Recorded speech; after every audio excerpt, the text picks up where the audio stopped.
Dímelo, Dani, ¿qué tenemos calentando en el bullpen para el día de hoy? Kiko, hoy tenemos nuestro 10º episodio, estamos de fiesta y tenemos invitada especial, se la presentamos en 3, 2, 1.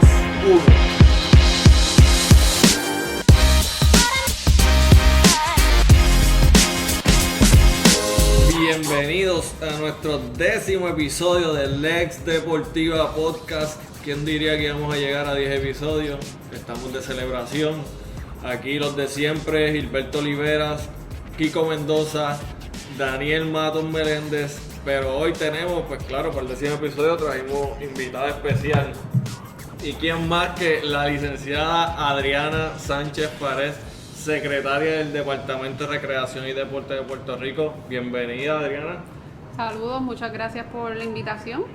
Felicidades por su 10º episodio. Gracias. Nosotros le habíamos dicho a Adriana desde el primer episodio que íbamos a encontrar el momento oportuno para traerla al show. Siempre hay un tema caliente todas las semanas, pues siempre estuvimos tentados de invitarla, pero creo que encontramos el momento idóneo. Y como hablaremos en este episodio, fue que esta semana entró en vigor el reglamento para la protección de los menores en el deporte. Ya mismo estaremos aprendiendo en detalle de la persona que creó ese reglamento, pero antes, para las personas que no saben, ¿quién es Adriana Sánchez? Además de ser la secretaria, a nosotros siempre nos interesa el trasfondo educativo, si tiene que ver algo con deporte, así que el micrófono es tuyo. Cuéntanos. Bueno, pues, ¿qué les digo? Yo estudié en la UPI, bueno, me gradué de marista y siempre he jugado voleibol, es el deporte que más me gustó. Mi papá y mi hermano jugaban baloncesto y pues supe jugar baloncesto, pero no me gustaba eso de que hubiese alguien guardiándome todo el tiempo y coger cantazos. El papá tuyo salió en The Last Dance. Papá salió en The Last Dance. Sí, tuvo un cambio ahí, la verdad. Nos emocionamos bastante. Yo principalmente. Pero nada, jugaba voleibol en el colegio desde segundo grado, así que después en la UPI tuve una beca para jugar en la universidad con Xiomara. David Alemán era el director atlético, estudié contabilidad y luego de eso pues entré a la escuela de Derecho rapidito, allí mismo en la UPI también. Y nada, y después hice una maestría en Derecho Deportivo en la Universidad del Real Madrid.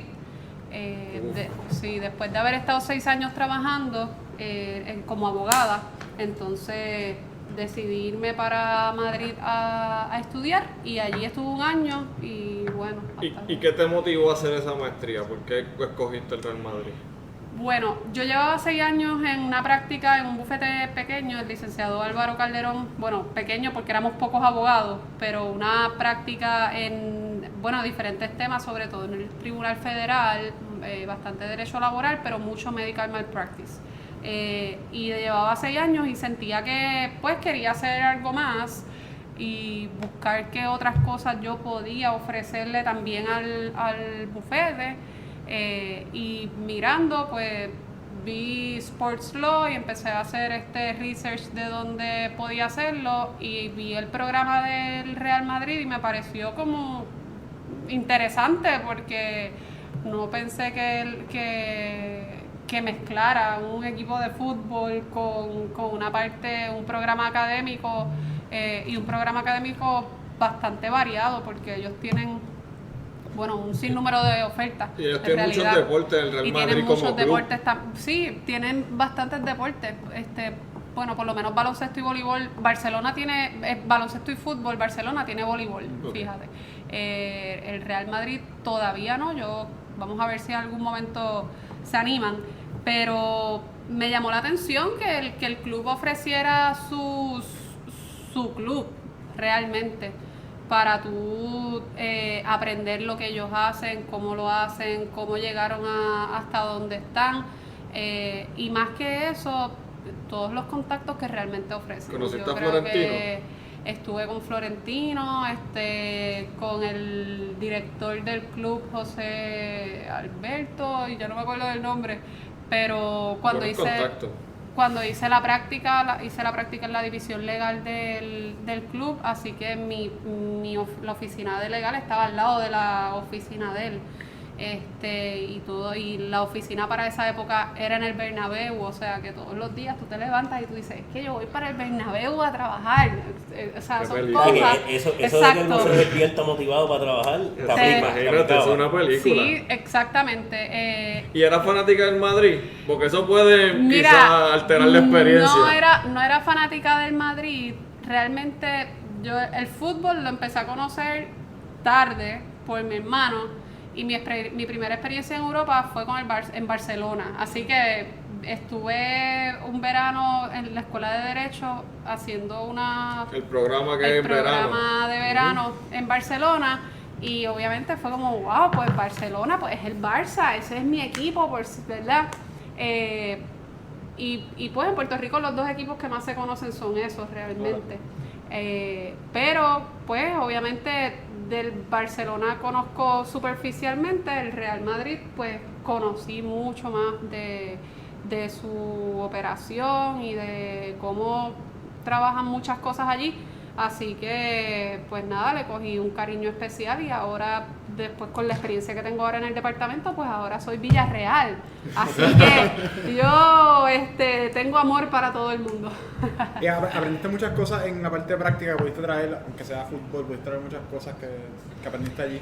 Mira, sí, porque es que el modelo que en Puerto Rico nosotros tenemos, pues obviamente como en el deporte como en el derecho, un modelo combinado del civil law de Estados Unidos y entonces tenemos el common law, y entonces el derecho civil español, así que en el deporte pasa lo mismo. Y nosotros acá en Puerto Rico, cuando dan la electiva de derecho deportivo en la universidad, si la dan, pues mucho se concentra en todas las controversias, el NCAA, ¿verdad? Estos asuntos que son todos bien de Estados Unidos, y eso fue parte también de lo que me llevó a decidir por España, porque ese es un sistema federativo que en Puerto Rico está, pero no se estudia a profundidad como se estudia en Europa, o tal vez incluso Latinoamérica, que arraigado. Y aquí, como estamos en el in-between, un poquito de allá y un poquito de acá, pues a veces pues nos quedamos con lo que tenemos más cerca, y a veces pues no, y entonces pues vi una buena oportunidad de combinar varias cosas, y obviamente la experiencia cultural, porque también es vivir un año en Madrid, pues... Doy fe de eso. Exacto, sí, tú sabes. También tuve esa oportunidad. Está bien, pues yo me quedé Puyú, entonces soy New el único. Bueno, tú has ido hacia... Una pregunta, y yo creo que es más una curiosidad, porque Gilberto y yo hicimos una maestría en Derecho Deportivo, pero la hicimos inmediatamente cuando acabamos la Escuela de Derecho aquí en Puerto Rico.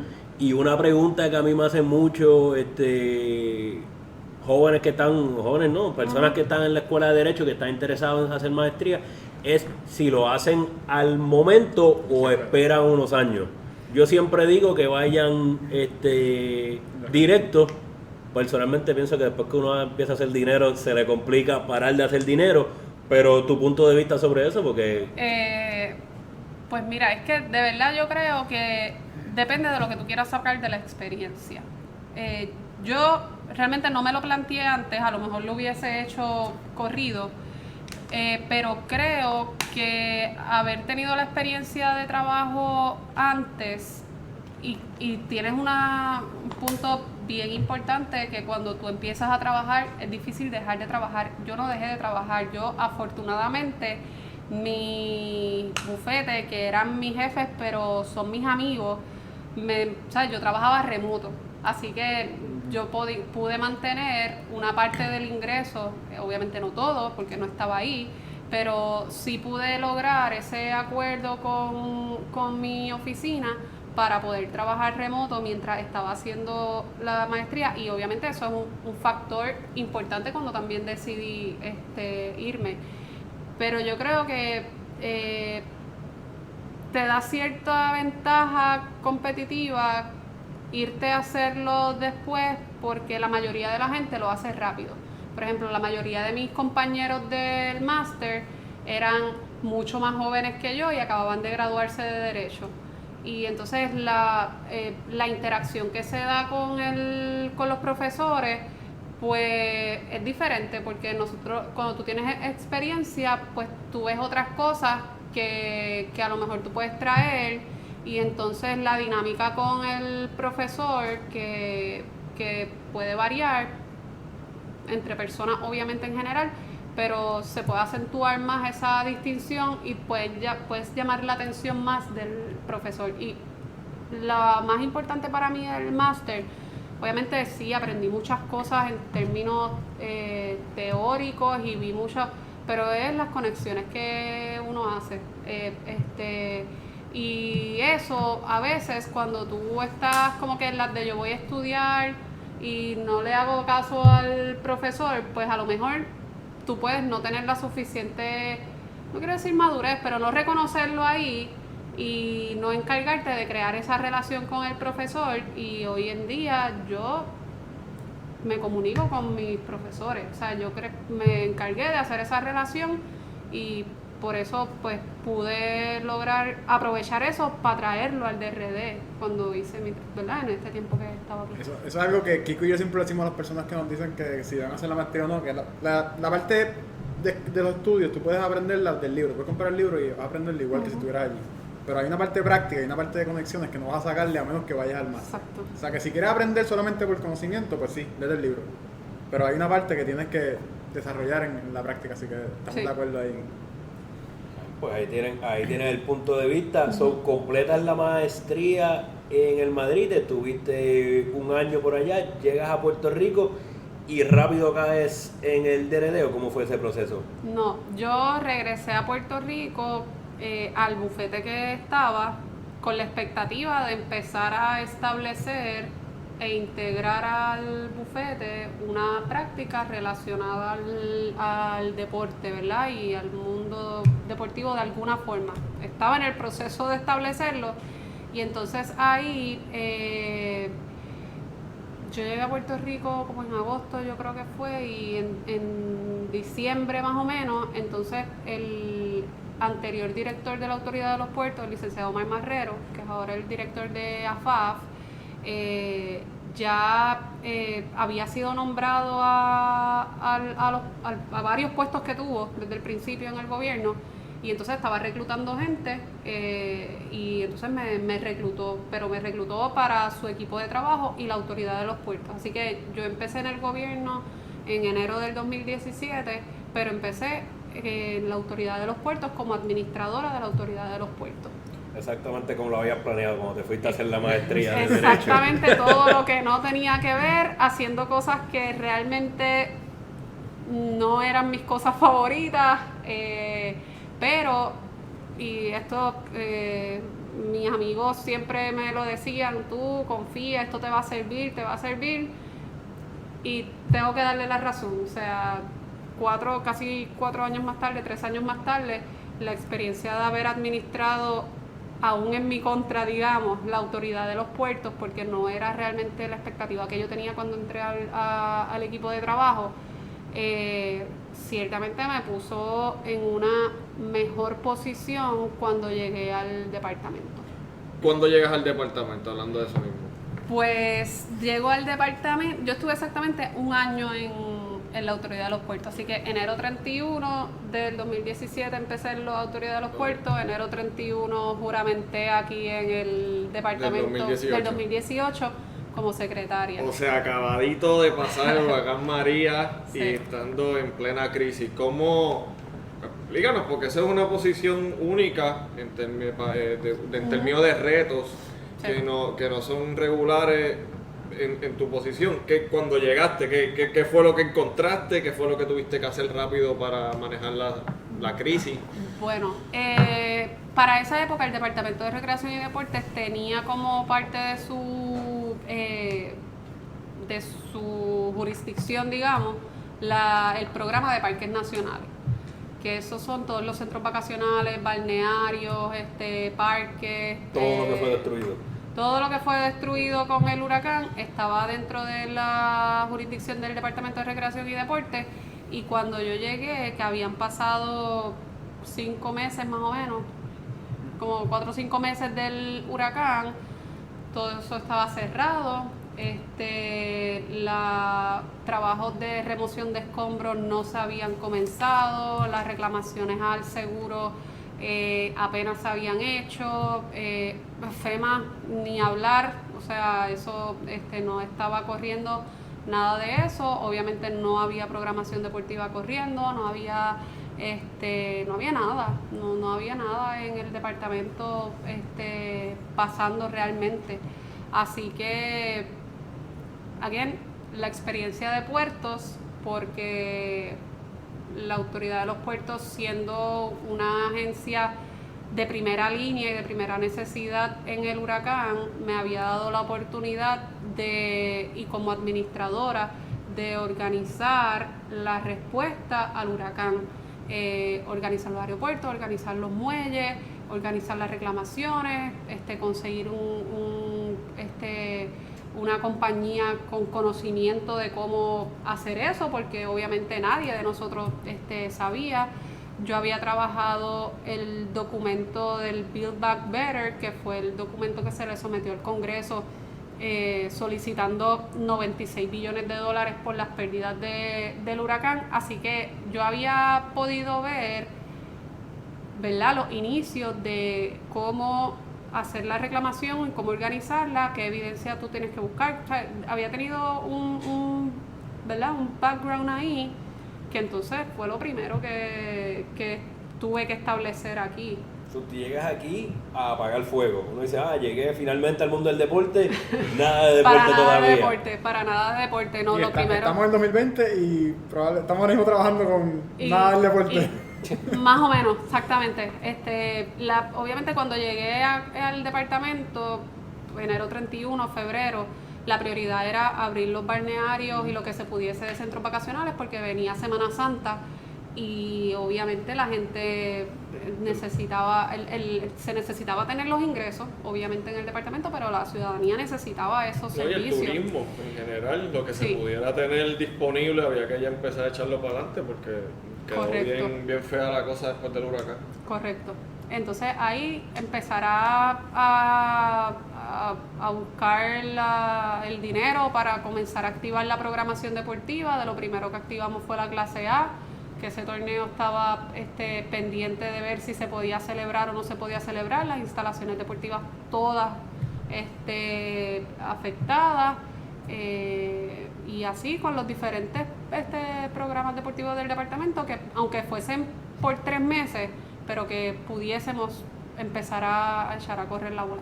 ¿Cuál programa fue el que tú dices, este fue el que más problema me dio el volver a reactivar? Yo creo que clase A, porque es que la clase A es, no porque sea un grupo de personas difícil, es por la cuestión económica. La clase A, los fondos salen de los ingresos propios del departamento. El resto de programación del departamento, como son menores de edad, es un fondo de categorías menores, que es un fondo de una ley especial.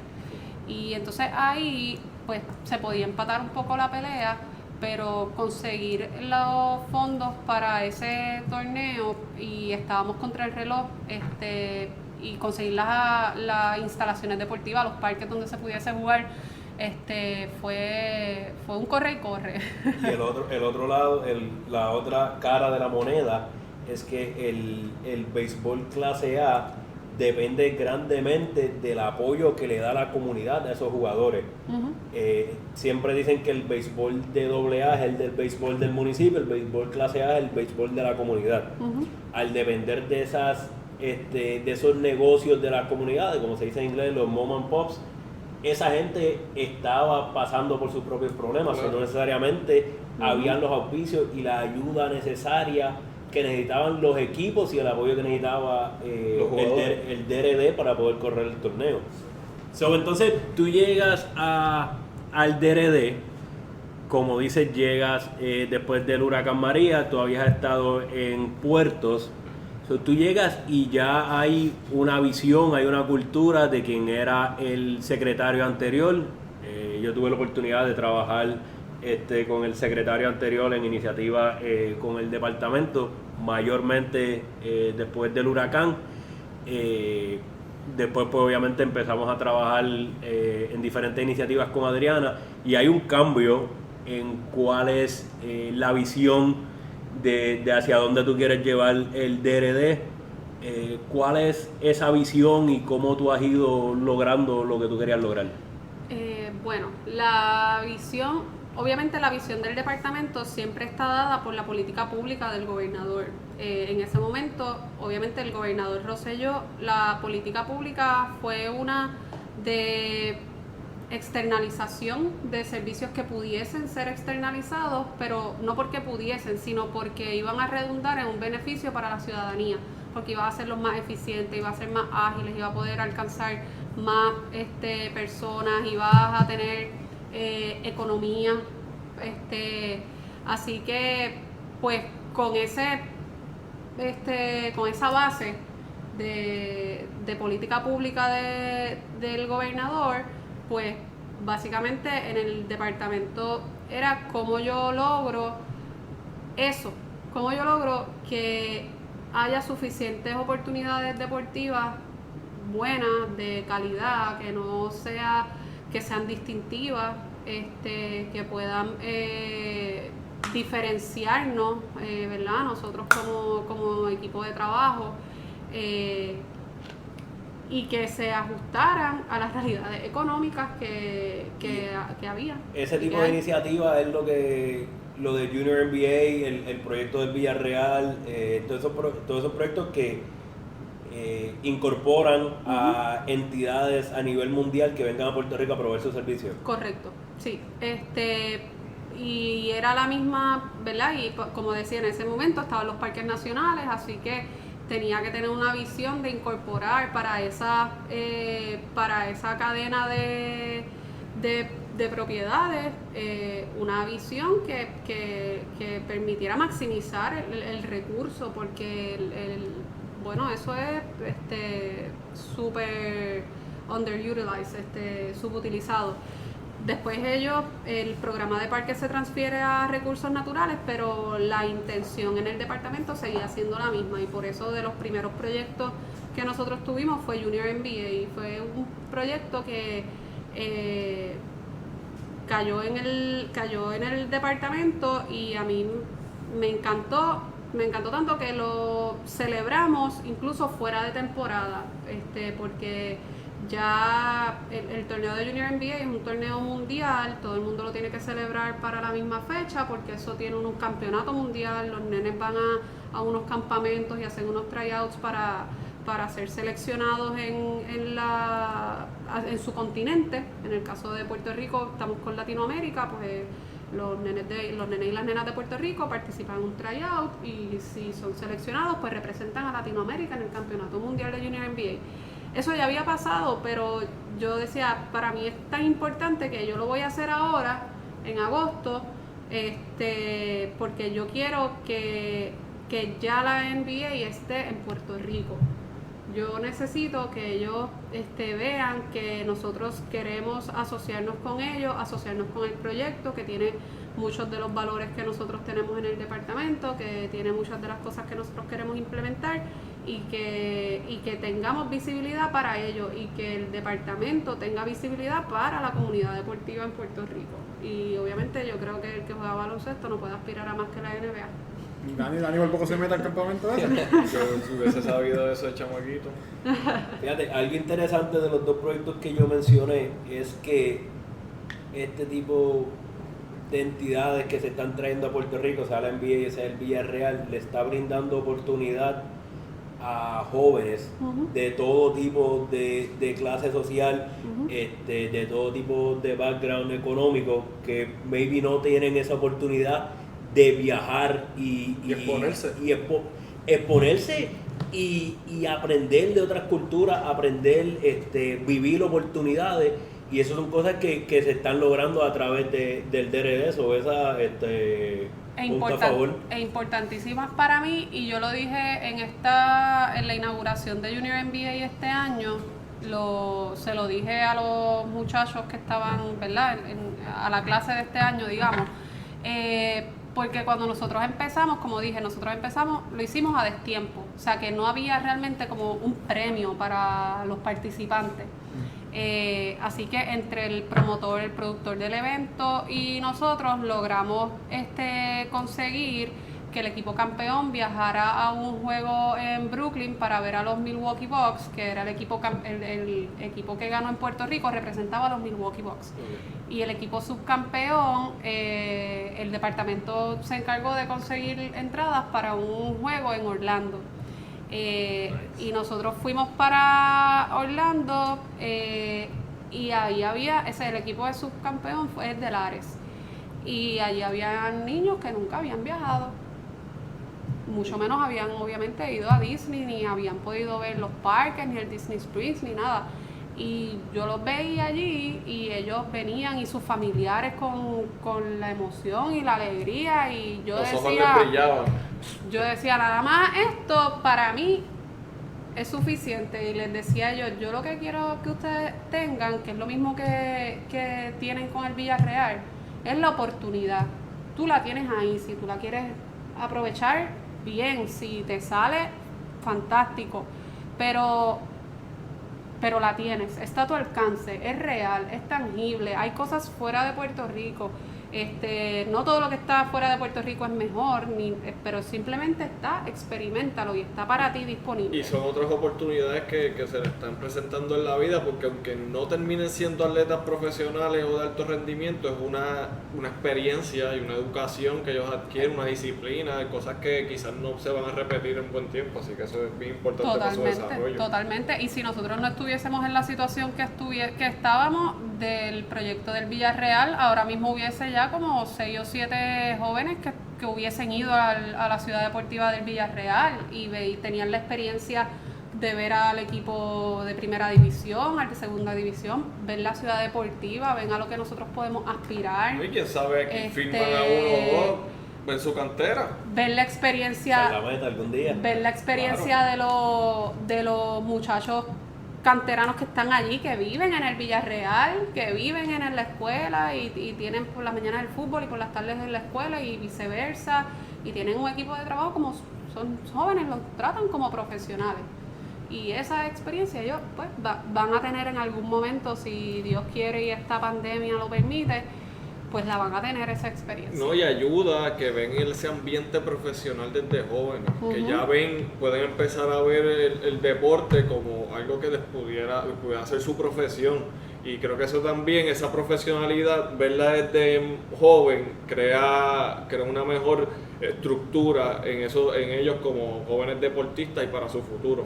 Sí, yo creo que los ayuda a trazarse metas, pero para nosotros es importante el balance, y siempre era uno de los temas recurrentes con el equipo del Villarreal, es el balance entre lo que tú quieres del deporte y lo que tú puedes lograr.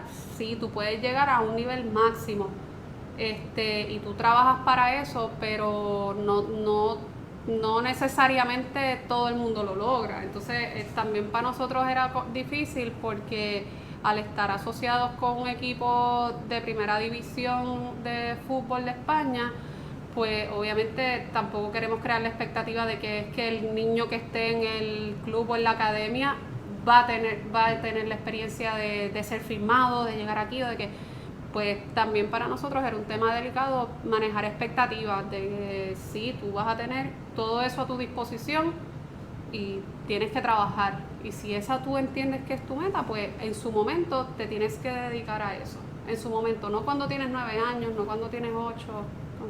Yo creo que esto reafirma la conversación que nosotros tuvimos en el episodio que tuvo Carlos Díaz y el cuento que yo les conté de Carlos Beltrán, que eso fue algo que cuando yo me reuní con la gente del Villarreal encontré que eran bien similar, y por eso me gustó mucho el programa.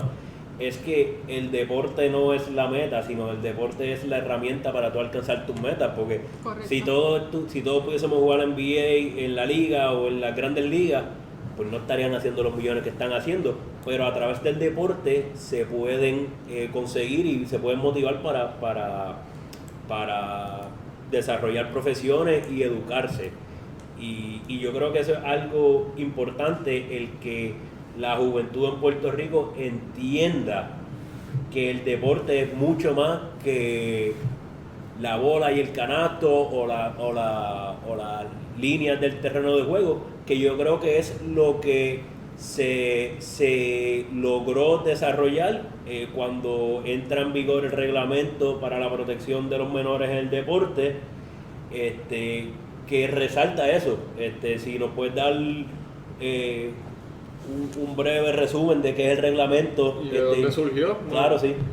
Bueno, el reglamento surge por la preocupación del legislador con la situación de tanto torneo, tanto juego, todos los fines de semana, 4, 5, 6 juegos. Perdóname, es alguna preocupación que se ha resaltado, yo creo que en todos los niveles, que se ha dicho que aquí el jugador no practica, simplemente juega, Exactamente. y no se desarrolla. Y yo creo que es una copia en parte del sistema que ha sucedido en Estados Unidos. Correcto. Que juegan y cada vez eso también se transmite a nivel profesional. Los equipos de Estados Unidos juegan y casi no practican en comparación con Europa, que practican toda la semana y juegan una sola vez a la semana.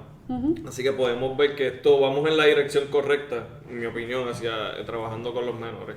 Sí, como decía anteriormente, Puerto Rico tiene las dos influencias y tal vez cogemos las cosas más controversiales de cada una y las integramos. ¿Hacer ruido de alguna forma?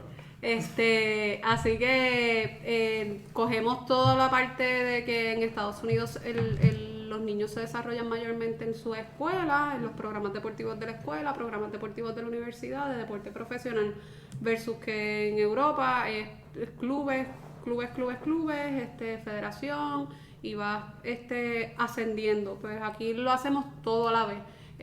Tenemos las federaciones y los clubes con su itinerario que va corriendo por ahí para abajo, y la escuela va corriendo por ahí para abajo, y no hay comunicación entre ellos, no hay coordinación entre las partes, y eso ha provocado que nosotros tenemos niños y niñas que juegan 6 juegos en 4 días o más.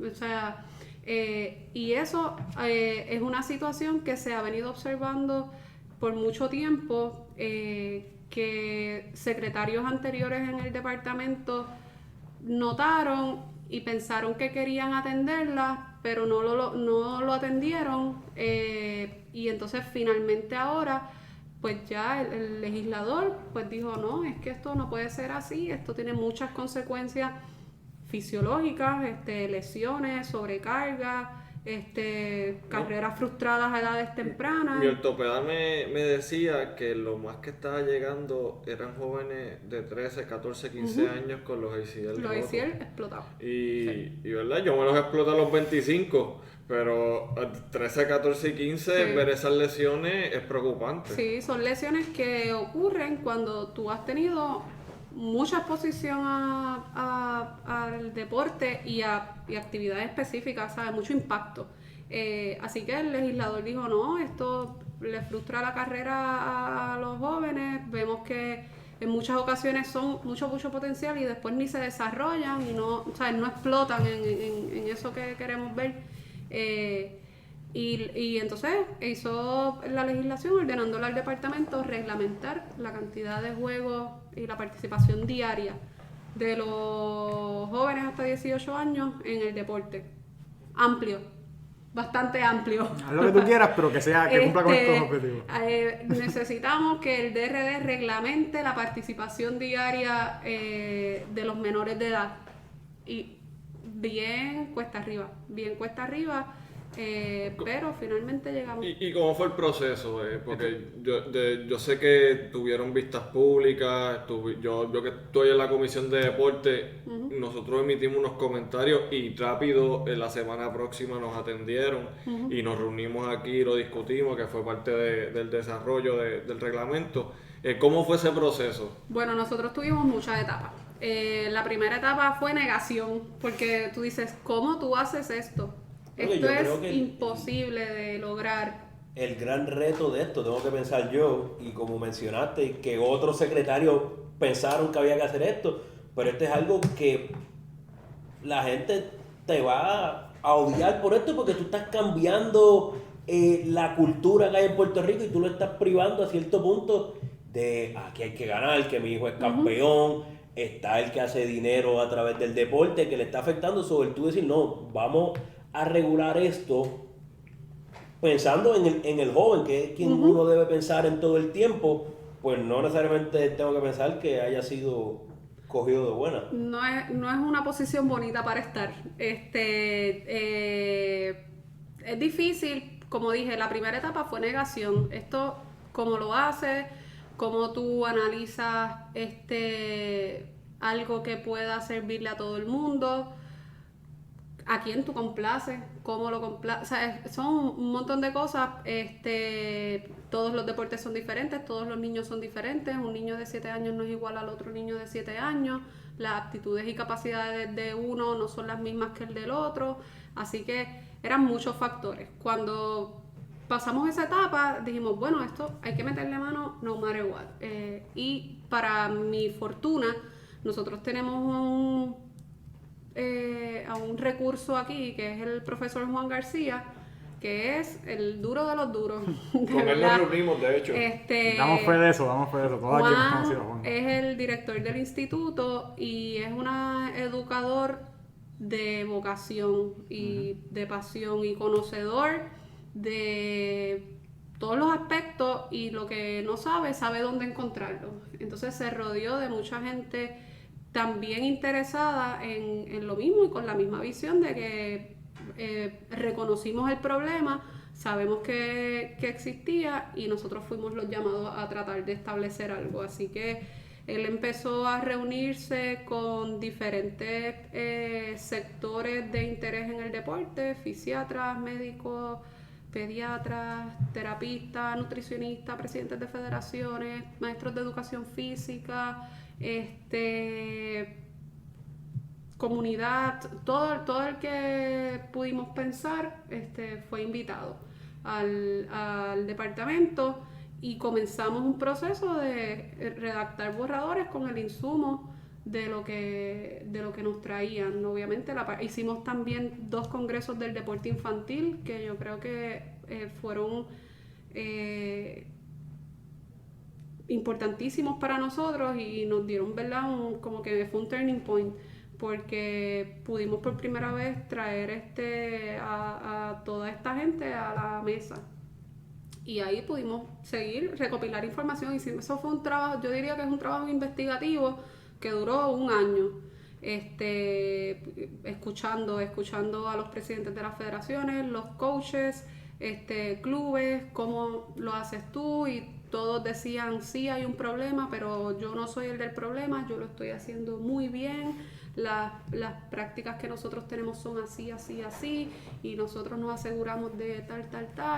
Escuchamos a los padres y finalmente pues decidimos que todavía había algunos sectores que no necesariamente estaban aportando como nosotros queríamos, así que hicimos una orden administrativa en el 2019, que fue como, yo pienso, ¿verdad? Para mí fue como un wake up call a la comunidad deportiva realmente, porque yo creo que, como puede pasar en muchas ocasiones, la ley se puede convertir en letra muerta, pero para nosotros no. Nosotros nos tomamos la responsabilidad en serio, la encomienda pues la aceptamos, y principalmente porque estábamos de acuerdo con eso, porque veíamos que había un problema, entendíamos que no se está enfatizando en lo que se tiene que enfatizar, y al final eso se nota en el deporte profesional, en las selecciones, en el desempeño. Hay muchos factores que te pueden confirmar eso. Yo quiero añadir que que a mí me gustó mucho la Carta de Derechos de los Niños, Niñas y Jóvenes Deportistas de Puerto Rico. Creo que es una excelente iniciativa. Se enumeran 18 derechos que tienen los jóvenes al practicar los deportes. Creo que eso es bien importante que se haya delineado y crea un buen precedente. Que ahí yo marqué, disculpa que interrumpa, cuando yo lo leí, que me llamó mucho la atención lo que vienen a hacer el punto 8 y el 9, que es el derecho a practicar disciplina como niño y no como adulto, y el derecho a divertirse mientras practica algún deporte. Que yo creo que grandemente eso se pierde. Se pierde, eso iba a decir, sí. En la competitividad se pierde y a veces no es ni de los jóvenes, es algo de los padres. Entonces, que también es algo que está incluido, como mezclando todo un poco, cómo eso lleva a que ustedes capacitan a los padres y a los entrenadores. Pues bueno, porque el reglamento, como es tan amplia la orden que nos da, nosotros aprovechamos para capturar en el reglamento muchas de las iniciativas que nosotros estábamos llevando a cabo y también a establecer la práctica deportiva en general, que no tiene que ver únicamente con que practiquen una vez a la semana o que jueguen 3 veces. La práctica deportiva de los menores son cosas básicas y tú lo puedes leer en la Carta de Derechos. Si tú lees la Carta de Derechos, no son ideas complicadas ni noveles, son sencillas, es que el nene se divierta y eso tiene que estar escrito. Y cuando tú llegas a ese punto en el que tú necesitas recordarle a los entrenadores, a los dueños de equipo, a los padres, que el niño lo que tú tienes que procurar es que tenga experiencias positivas, que es otro, ¿verdad? Es uno de los llamados que nosotros hacemos, que sean experiencias positivas para que se mantengan. Pues tú sabes que estamos en un punto crítico y nosotros veníamos trabajando esto con una de las iniciativas que teníamos pues desde la política pública que se había implementado, y era uno de los proyectos programáticos de esta administración, y era la escuela de padres.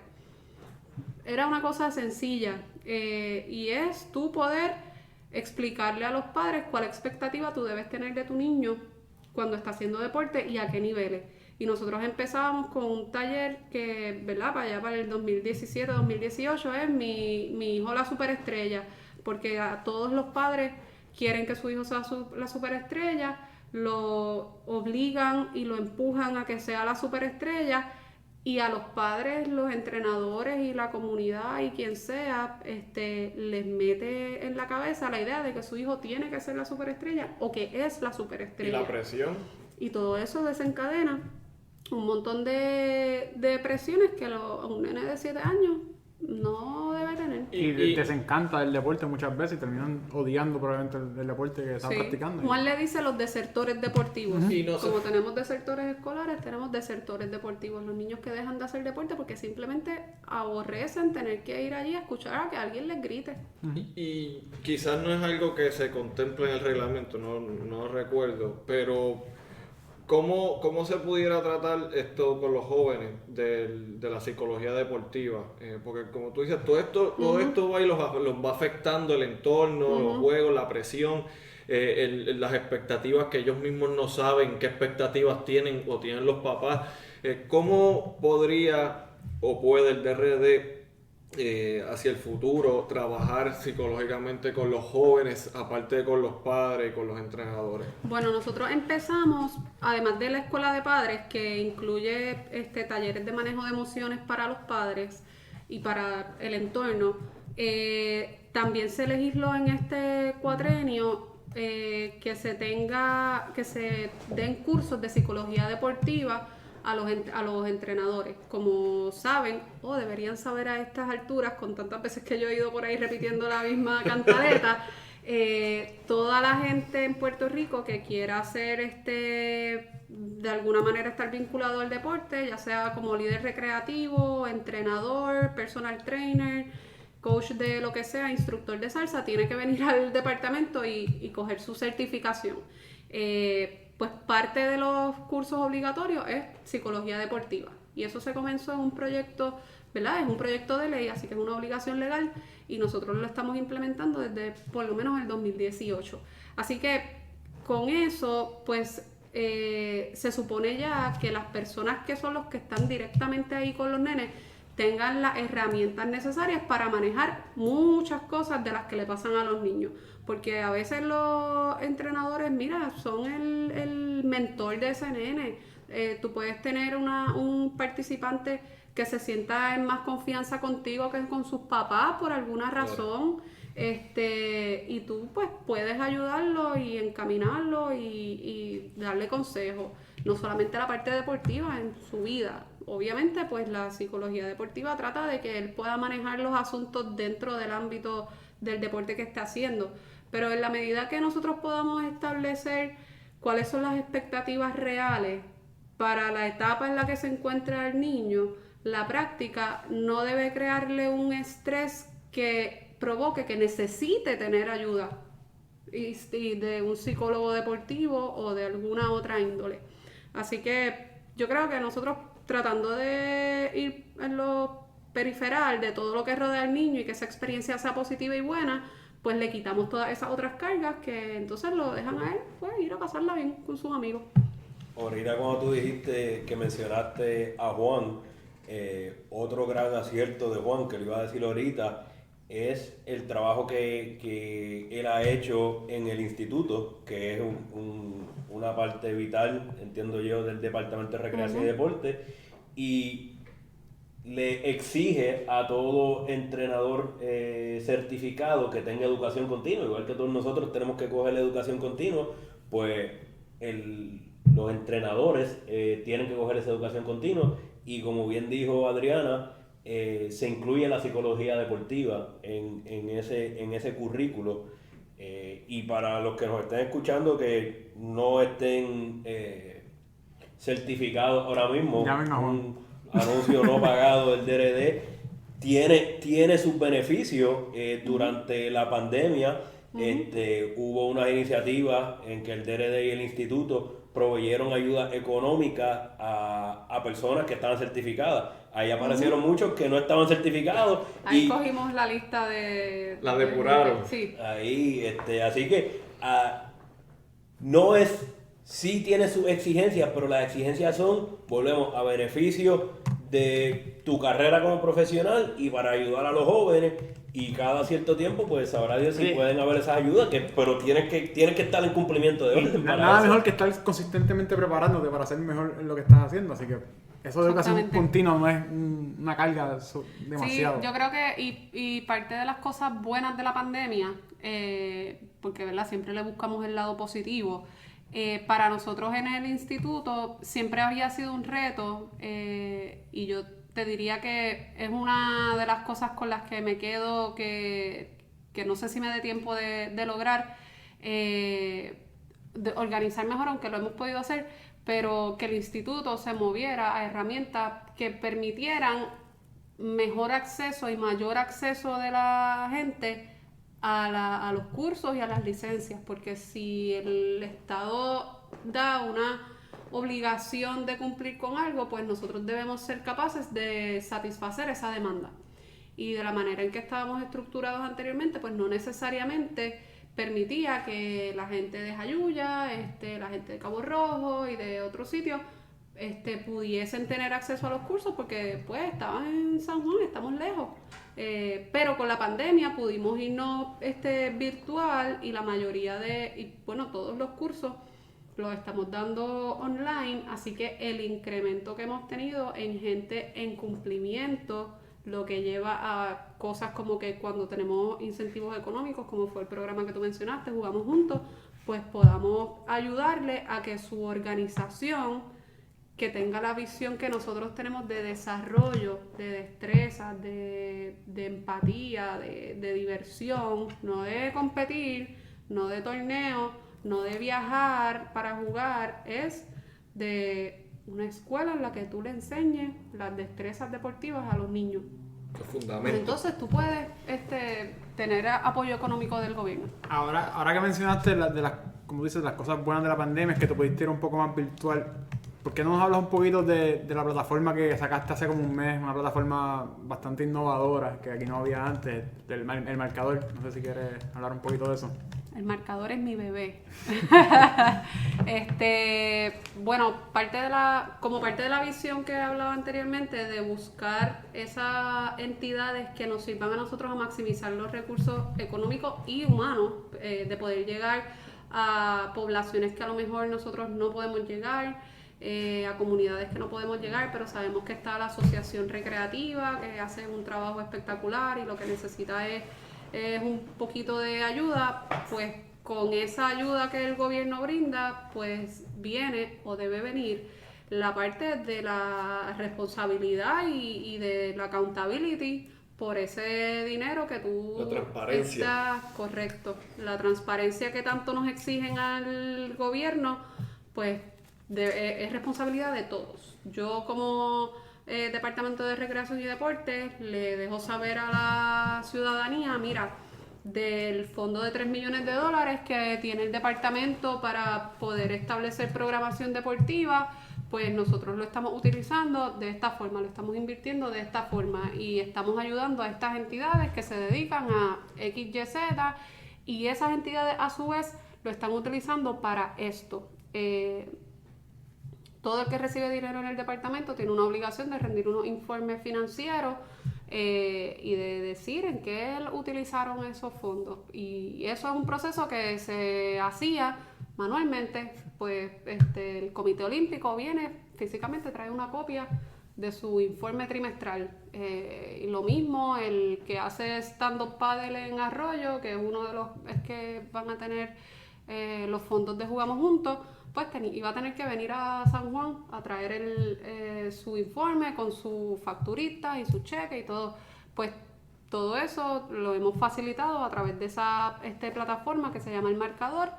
Ellos crean su cuenta. ¿Qué hay que hacer para crear la cuenta? ¿Qué tienes que tener? Bueno, la ciudadanía en general puede entrar a la página y puede seleccionar la entidad que quiera, ¿verdad? De las que están registradas, porque nosotros le tenemos dos funcionalidades. La original era transparencia, y era que el que recibe dinero del departamento pudiese rendir sus informes y que toda la ciudadanía viera en qué lo está usando. Así que yo iba al Comité Paralímpico, recibió dinero del departamento, pues yo voy al Comité Paralímpico y yo veo todo su informe financiero. Obviamente con el COVID y las nuevas responsabilidades que tiene el departamento en esta pandemia sobre los protocolos y las medidas de seguridad, pues entonces decidimos aprovechar este instrumento y entonces le añadimos esa funcionalidad para que las entidades que van comenzando a reabrir o retomar su práctica deportiva o la que sea, pues registren ahí sus protocolos y nosotros veamos que están en cumplimiento, los revisamos, si hay alguna observación se hace, si no, pues se puede seguir. Y por esa misma línea que estamos hablando de COVID y los protocolos y etcétera, habla un poquito de los retos que has tenido ahora con el COVID, especialmente con las órdenes ejecutivas que han pues limitado la mayoría de los quehaceres deportivos o físicos, básicamente. ¿Cómo han lidiado con eso? Las cartas circulares que han emitido el Departamento de Recreación y Deporte, o habla un poquito de esos retos. Bueno, el COVID le cambió las reglas del juego para todo el mundo. Y el deporte y el departamento, que su misión es pues estar presente haciendo cosas, no es ¿verdad? Como estar aquí sentados y... Sí, no es reactivo, es proactivo. No, y sí, y es en la calle, y es con la gente, y es haciendo eventos, es teniendo a la gente junta. Pues obviamente eso pues se tuvo que detener, pero entonces nosotros empezamos a trabajar un plan que permitiera la reactivación del deporte a todos los niveles, porque esto es una emergencia salubrista, obviamente, y en ese sentido es una emergencia para la cual el Estado es el encargado de todo. No importa, y esta era una pregunta que me hacían, porque las federaciones, el deporte profesional, todo el mundo está mirando al DRD, que si la presión, y yo le dije, pues eso es con lo que hay que bregar, y desde el momento que se supo de la pandemia y se declaró el estado de emergencia, el gobierno en esta emergencia fue quien, ¿verdad?, tomó control de todo lo que se hacía y cómo se hacía. Así que nosotros hicimos un plan de reactivación que iba encaminado, iba bastante bien, pero obviamente cuando vimos el aumento súbito, ¿verdad?, en los casos, pues tuvo como que todo pararse y hemos dado incluso para atrás a las etapas que ya habíamos podido ir activando y permitiendo.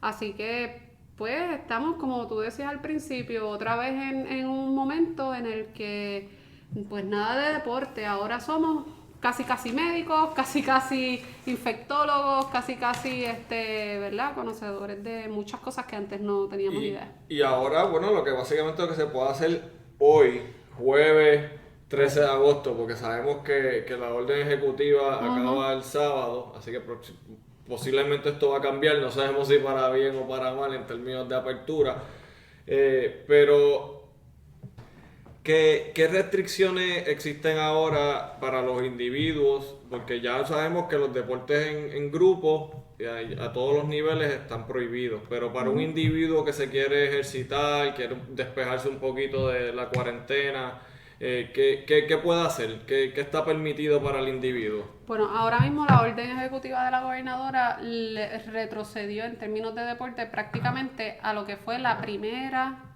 reapertura que hubo, y mezclando o tratando de traer algunos conceptos de lo que fue la segunda etapa. Y eso fue literalmente una negociación que tuve con el infectólogo del Task Force médico, porque como la orden ejecutiva no establecía el cierre de las instalaciones deportivas, solamente establecía cierre de piscinas y de gimnasios, resto de instalaciones deportivas y bueno, las áreas comunes en las urbanizaciones también tienen que estar cerradas, las canchas, las piscinas, las canchas de tenis, todo lo que sea en las urbanizaciones, condominios, lugares residenciales, eso tiene que estar cerrado. Pero como quiera, había una serie de instalaciones deportivas que sí iban a poder estar abiertas. Y en ese sentido nosotros teníamos que poner unas reglas de práctica y de utilización, porque si no, cada cual iba a hacer lo que quería. Así que en literalmente una negociación con el infectólogo del Task Force médico, yo le dije, mira, nosotros lo que hemos hecho es esto, que es lo que se ha estado implementando, y yo creo que debe ser lo que tratemos de hacer. Y ahí surgió que entonces él me dijera, pues bueno, no tengo problema, creo que no representa un alto nivel de riesgo el que tú tengas en una instalación al aire libre o abierta con flujo de aire natural, 4 menores de edad con un solo padre, que en el mejor de los casos esperen su carro. Obviamente pues sabemos que hay padres que sus hijos son chiquitos, pues tienes que tenerlo a la vista, un entrenador, un padre y los 4 niños, y más nada, porque nosotros lo que necesitamos es evitar la aglomeración de gente, que estén aquí en violación de las distancias de seguridad. Los niños no pueden tener contacto físico, sino que lo que pueden hacer es ejercicio individualizado. Y si son adultos, pues puedes tener 6, porque pues los adultos son ¿verdad?, más responsables, van a entender mejor las instrucciones. Se supone. Pueden entender mejor las instrucciones, pueden seguirlas, así que 6 adultos con un entrenador, ¿verdad? Y al igual al aire libre, en un sitio con ventilación suficiente. Así que ahí es que estamos, hasta nuevo aviso. Y los no puedo ir a un parque a entrenar, o puedo ir a los parques. Un parque un parque abierto. Un parque abierto, sí, puedes ir a un parque abierto. Puede. Yo solo con mi círculo, ¿verdad?, de familia. Con tu familia inmediata, o si son personas fuera de tu núcleo familiar, pues obviamente hasta 6 personas y con las distancias. Fíjate, algo interesante aquí que vamos a aprovechar. Uno ve que sale la orden ejecutiva, después 1 o 2 días ve que sale la carta circular, porque uno está pendiente a cómo esto pues afecta, impacta el deporte, pero lo que uno no ve hasta ahora mismo, que vamos a poder aprender un poco más, es todo ese análisis y proceso de negociación que lleva Adriana para conseguir lo que se puede conseguir, lo que puede poner en la carta circular. Ese proceso, tú estás durante probablemente todo el tiempo haciendo análisis, buscando información de qué expertos. Oye, y fildeando llamadas de gente peleando porque le cerraron el local. También. Yo sé que tiene que haber un montón por ahí. Realmente, en principio, realmente la decisión no es mía, porque como decía anteriormente, esto es una emergencia de salud. Así que por eso yo hice un plan de reactivación que decía, bueno, cuando la comunidad médica, el Task Force médico, el Departamento de Salud, quien sea, entienda que el deporte se puede activar y que podemos ir haciendo actividad deportiva y actividad física, yo propongo que se haga de esta forma. Y ahí fue y entonces las etapas que establecí eran que tampoco es que me inventé las ruedas, busqué información de otros sitios, busqué modelos, hablé con la liga de fútbol, que es otro de los partners que nosotros tenemos en el departamento. La liga me mandó su protocolo, que para esa época todavía era un borrador que estaba por aprobarse, y lo vi y yo dije, pues mira, esto a mí me tiene sentido. Busqué John Hopkins y dijo, pues bueno, estas son las etapas de la pandemia, que son diferentes a las etapas deportivas, y hice ahí una propuesta que dependía de que el equipo médico dijera, bueno, pues estamos en un nivel en el que podemos asumir el riesgo de que hayan todas estas interacciones que vamos a ver y el sistema de salud va a soportar ese aumento que pueda haber. Y por eso fuimos deportes individuales, después grupos pequeños pero que no podían tener contacto físico, grupos más grandes pues entonces ya podían tener contacto físico, eventos sin público y así en adelante. Pero obviamente, ¿cuándo eso se puede activar? ¿Cuándo se puede hacer? ¿En qué momento de la pandemia? Lo decide el equipo médico. Lo que sí he aprendido en el proceso es que si tú vas con suficientemente buena información, te van a escuchar. Te van a escuchar y es por eso que en esta última orden yo les digo que hablo pues de la negociación que tuve con el infectólogo, porque pues nada, a base de las cosas que he ido aprendiendo, pues I try to make my case. Sí. Y fuiste preparada, fuiste a sacártelo de la manga. Hice mi argumentación y me la compraron. Pues. Lleva 7 cartas circulares trabajando en esto, así que es algo que has trabajado. Exacto. Y yo puedo dar fe de eso porque cuando estábamos en proceso de desarrollar como quien dice, el comeback, o que pudiese empezar la clase A, porque en aquel momento se veía que íbamos a poder jugar básicamente a esta fecha, que sabemos que no estamos jugando por el COVID. Adriana nos solicitó que tuviésemos un plan con fanáticos, un plan sin fanáticos, un plan C, un plan D y un plan E, y en base a eso, así mismo se lo tuvimos que presentar a los apoderados. Miren, señores, esto es lo que hay, si pasa esto, esto es lo que hay, y si pasa esto, esto es lo otro que hay. La vieja mía siempre dice que uno propone y Dios dispone. Aquí pues uno propone y el COVID hace lo que le da la gana. Y parece que vamos a seguir por un tiempo por ahí. Oye, Adriana, ¿y hay algo que hasta ahora no has podido hacer en el departamento? Porque hemos visto que tuviste problemas del huracán, tuviste terremotos, tuviste COVID. Has tenido básicamente 6 meses de trabajo de deporte. Sí. Pues diría, en términos de reconstrucción y recuperación, poner la primera piedra de alguno de los proyectos es algo que quisiera poder concretar. Espero que los meses que quedan me lo permitan, que comience, porque eso le da a uno una sensación de ver algo tangible. Hasta ahora pues todo papeleo, todo virtual, todo aprobaciones, pero como que tú ver que todo ese trabajo de 2 años y medio pues rinde realmente, pues me faltaría pues poner la primera piedra de alguno de los proyectos, potenciar aún más el instituto, que es una de las cosas que hablábamos anteriormente, y en términos administrativos diría que legislar para que haya una partida formal y directa del Fondo General para Programación Deportiva. Y esto es un asunto bien técnico, pero el presupuesto del departamento opera con fondos del Fondo General, obviamente, y con asignaciones especiales. Para programación deportiva no hay una partida del Fondo General, es únicamente la asignación especial del Fondo de Categorías Menores, y eso es un fondo que la Junta de Supervisión Fiscal elimina del presupuesto de una vez.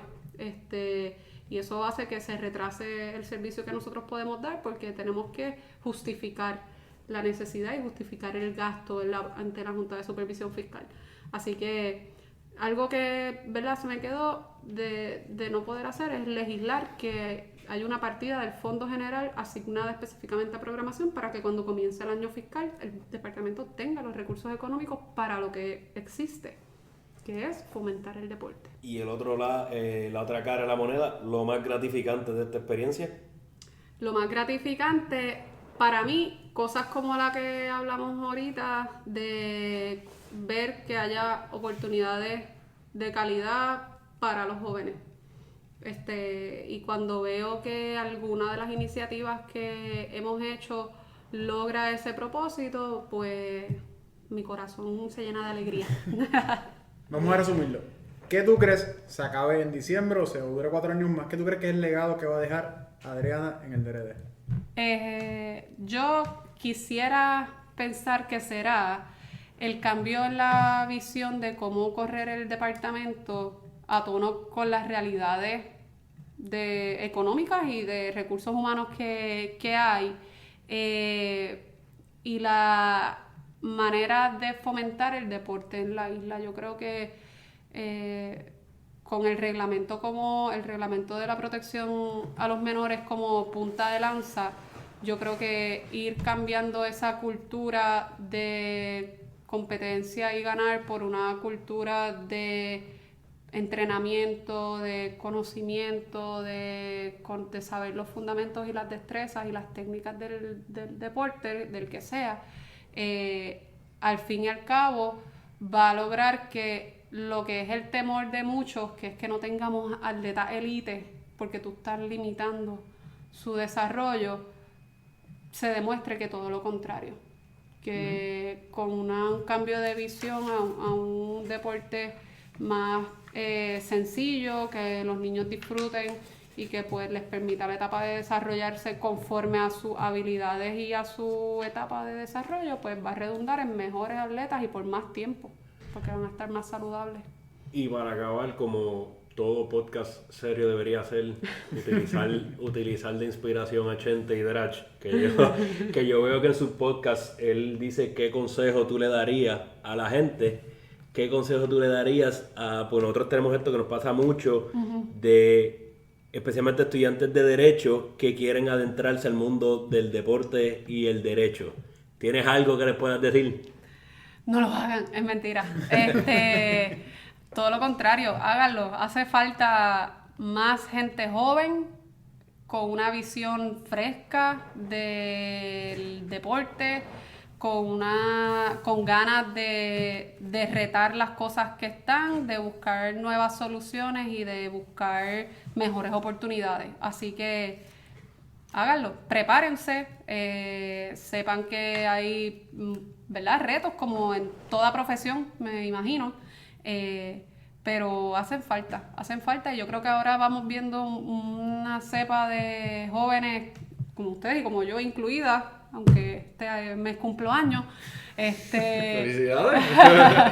que bueno, nada, pues eso, que estamos metiéndole ganas a que Puerto Rico recupere el sitial que en muchos años tuvo en el deporte y que lo mejore aún más. Y yo creo que es nuestro momento, así que sí, háganlo. Súper, pues Adriana, te agradecemos 1,000,000 que hayas estado con nosotros durante esta conversación. Creo que ahora, para superar este 10º episodio, si la gente va a esperar que cada 10 episodios traigamos un invitado así del calibre de Adriana, pues va a estar complicado, pero te lo agradecemos 1,000,000.